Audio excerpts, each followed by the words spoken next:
संभाजी महाराजांच्या बलिदानामुळे मराठेशाही पेटून उठली आणि पुढे 20 वर्ष मराठ्यांनी त्या क्रूर औरंगाला कडवी झुंज दिली.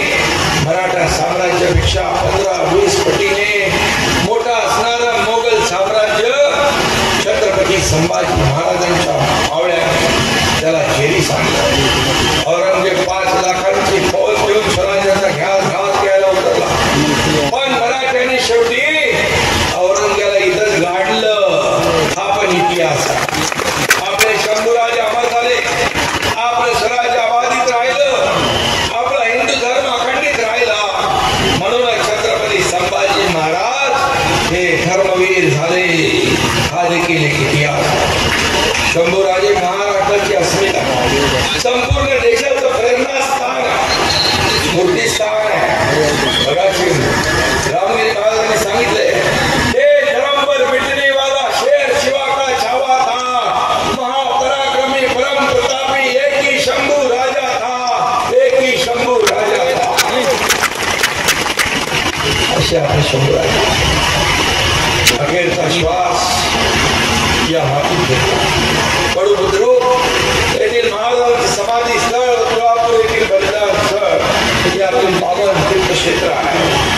आणि आपण जे म्हणालात की हे तीर्थक्षेत्रच झालं पाहिजे, हे तीर्थक्षेत्रच होईल.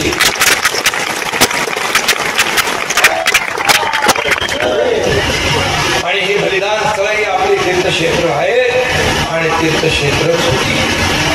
मला तर हा संपूर्ण परिसर एखाद्या विशाल मंदिरासारखा वाटतो. जय श्रीराम जे नारे पण आहे, अयोध्या श्रीरामचंद्राचं अधिष्ठान आहे. तर वडूच्या माते हिंदू तेजाच्या धर्म सूर्याचं अधिष्ठान. वडूगाव अनेक पिढ्यांना मराठ्यांच्या शौर्य आणि पराक्रमाची प्रेरणा आणि ऊर्जा देणार आदि शक्तीपीठ आहे, हे मी या ठिकाणी सांगतो. आणि म्हणून जे आपल्या तमाम करोडो राम भक्तांचं स्वप्न होतं अयोध्येत राम मंदिर बांधण्याचं, काही लोक टिंगल करत होते, मंदिर वही बनाएंगे, तारीख नहीं बताएंगे. पण करोडो राम भक्तांचं स्वप्न या देशाचे आदरणीय प्रधानमंत्री मोदीजींनी पूर्ण केलं. हिंदू हृदय सम्राट बाळासाहेबांचंही स्वप्न होतं, आपल्या सगळ्यांचं स्वप्न होतं. आज इथं परमपूज्य रामगिरी महाराज उपस्थित आहेत आणि शेवटे हिंदू धर्माचं देश ठेवणारे ते खऱ्या अर्थाने योद्धे आहे म्हटलं तर वावगं ठरणार नाही. आणि म्हणून मी त्यावेळेस त्यांच्या कार्यक्रमात गेलो, मुख्यमंत्री होतो.